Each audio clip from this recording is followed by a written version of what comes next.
All right. Good evening. Notes. Number 3, Great Depression. Here we go. Okay, so the last notes, semester 1. We've reached the end. That's a good feeling. So this last note, what are we talking about? We're on the Great Depression, and we're looking at, was Roosevelt really the savior for the United States? So we're going to look specifically at Franklin Delano Roosevelt, some of the things that he did with the Great Depression, and were those things successful? So was he truly the savior? Let's take a peek. All right, so FDR, as he becomes known, runs for president in 1932, and he runs against Herbert Hoover. Some background on Roosevelt: he was the governor of New York.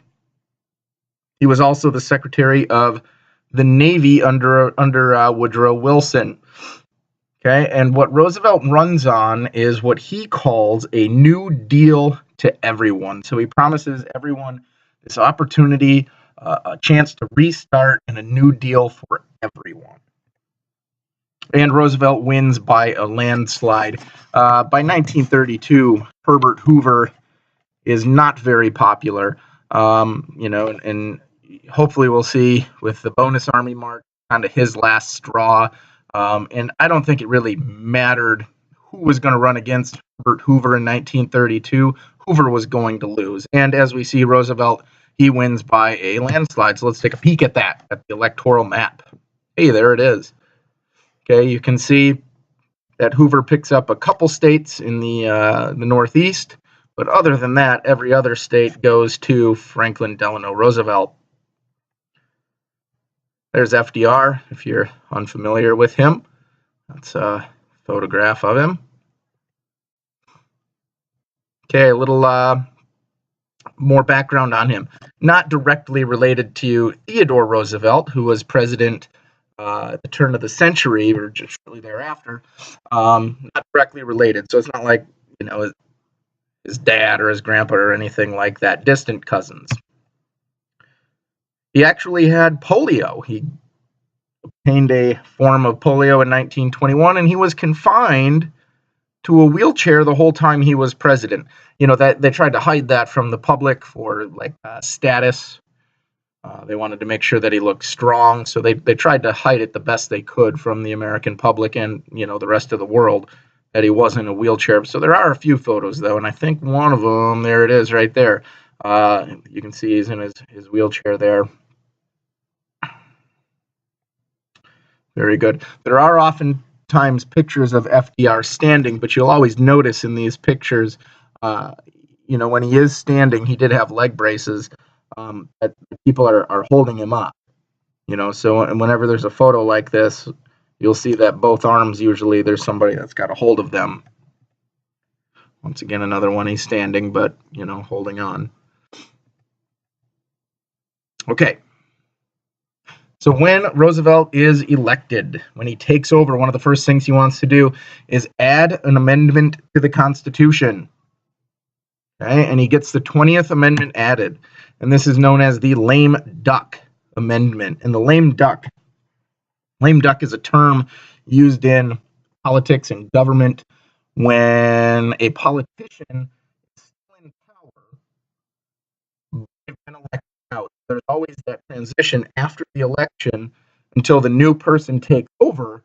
They call that the lame duck session, where those people who are now have been voted out of office are still in office, and it can be kind of dangerous because there's really nobody to hold them accountable anymore, because they've already lost the election, and or in the case of a president, maybe they've run out of terms, and they can't run anymore. So lame duck. What the lame duck amendment did is it essentially set firm dates on when the new politicians, senators, would take over. Right? They made an official date when they would start their term. Right? Early on in his presidency, 1933, he proposes one more amendment.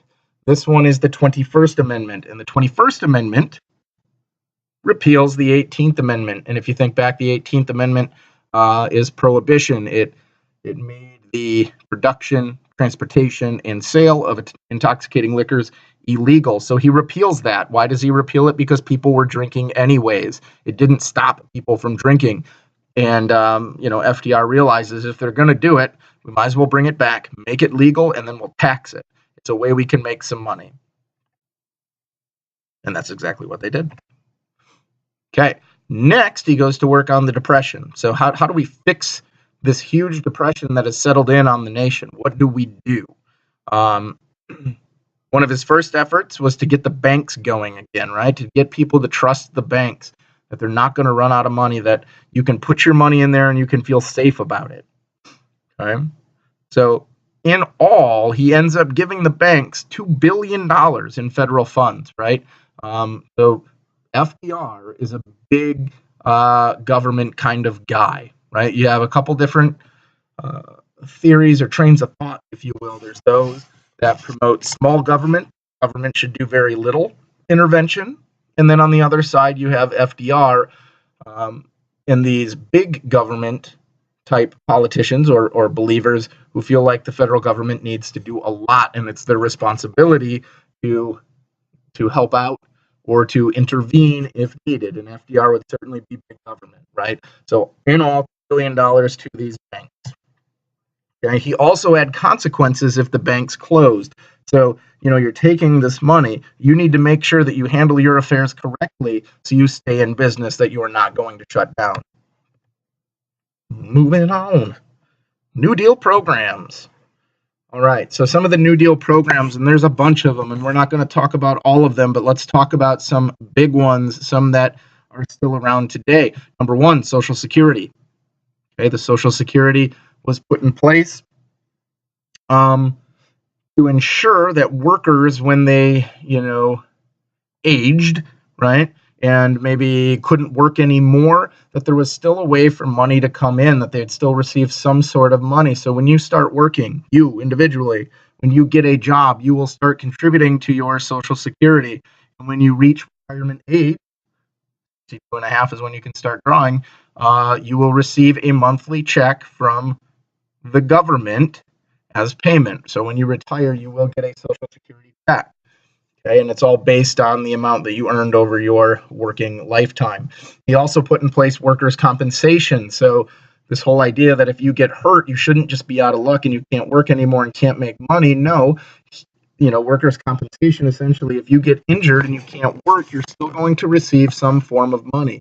You're not just going to be out of luck and sorry you can't make any more money, right? So workers' compensation comes into play. And we also see the founding of Medicaid and Medicare, which has been in the news a lot in recent years, and certainly even today in 2017, as we transition presidents. We hear a lot about Medicare, Medicaid, what has become known as Obamacare, and or maybe the potential reversal of that. So we shall wait and see.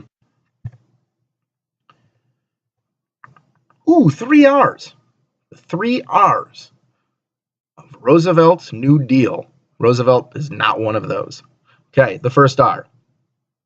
Let me explain the 3 R's, I guess, first, right? So the 3 R's, all of his programs that he started essentially fit under one of these 3 R's, okay? And he started a lot of programs. So the first R is relief. So he started programs that provided relief for the unemployed. How do we help out these people that lost their job, right? So what are we going to do to make sure that they're okay and they're surviving? Number 2, recovery. How are we going to stimulate the economy? How are we going to get things going again? I'm spitting. I'm stumbling on my own words here. And then the third one, reform. So what laws can we pass to prevent this depression or this type of economic disaster from happening again? All of his programs essentially find their way under one of these R's, either relief, recovery, reform. It's kind of catchy. Relief, recovery, reform. And on we go. Okay. So when Roosevelt runs for president in 1936, right, you can see much the same, actually even larger victory in 1936 when he runs for re-election for his second term. You can see that he is fairly popular amongst the American population. So an absolute landslide in the Electoral College. Okay, that's a big one. 523 to 8. Wow. How about that? Okay, acceptance of the New Deal. So it's one thing to put all of these programs forward and try to make change. It's another thing to get people behind it. Okay, so how do you get the people to trust you and actually support your new program? So we did many things to gain people's trust. Number one, we're known as the fireside chats. So, the 1930s were in a time before TV. We're in a time where the main media source is the radio. So what FDR would do is he would hold these fireside chats where he would come on the radio and he would explain to the American people, this is what we're doing to try to make things better. Try to relate with the American people, and they would listen in, right? What is the president going to tell us, right? What is he doing for us? Okay, White House press conferences, keeping the public informed. And he also, as any successful president has had, is he had a wonderful wife who was in the public eye, and she was out there trying to convince the public as well, right? So he had Eleanor was a first lady, and she did a fantastic job of trying to promote his programs as well. Okay, so there you can see the radio broadcast, right? A lot of stations you still see today, NBC, CBS, and we now see them on the television, but like NBC radio still exists as well. Oh my goodness. Get back there. Where'd you go? There's Eleanor. So that's his wife. That's all. That's his wife right there, if you didn't know what she looked like. Backlashes of the New Deal. So not everybody was accepting of the New Deal because, you're always in politics, especially the American system that set up the two-party system. You're always going to have roughly half the population, right, that disagrees. Maybe not half, but 40%, somewhere in there. If it's a Democrat president like FDR was, you're going to have the Republicans who, for the most part, probably oppose what he is doing, and that's no different here in the 1930s. So the New Deal certainly had its problems from those that felt that government should be small and has no business, intervening the way that FDR had intervened. So some of his programs were actually going to the Supreme Court and getting ruled unconstitutional. So the Supreme Court was saying this is not the role of the federal government to step in and do this. Okay, civil liberties were being taken away, essentially, with some of his programs, and big government was flourishing. So anybody that opposed big government is not going to be a huge fan of FDR's New Deal programs, or at least some of his New Deal programs.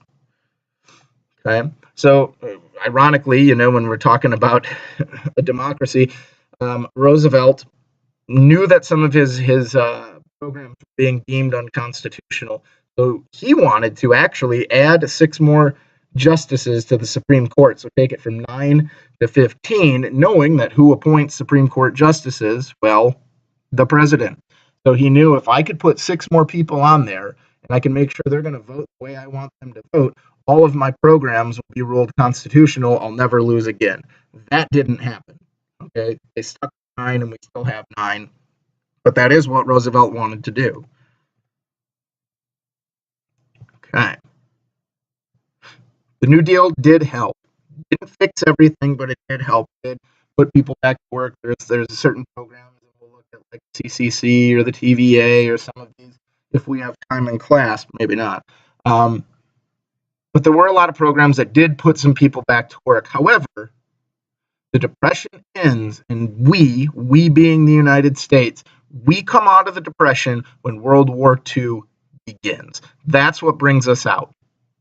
Okay, the beginning of World War II is what puts everybody back to work, everybody in the factories, and that's what turns the economy around and really pulls us out of the Great Depression. Fading away. Hey, and look at that. That is it.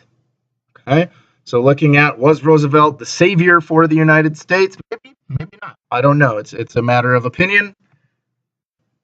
That's the end of this note. that's the end of the notes for this first semester. That's it for me. I'm done. Have a great night. Where am I going here? End show. That'll work. Screen capture. No, I just need you to stop.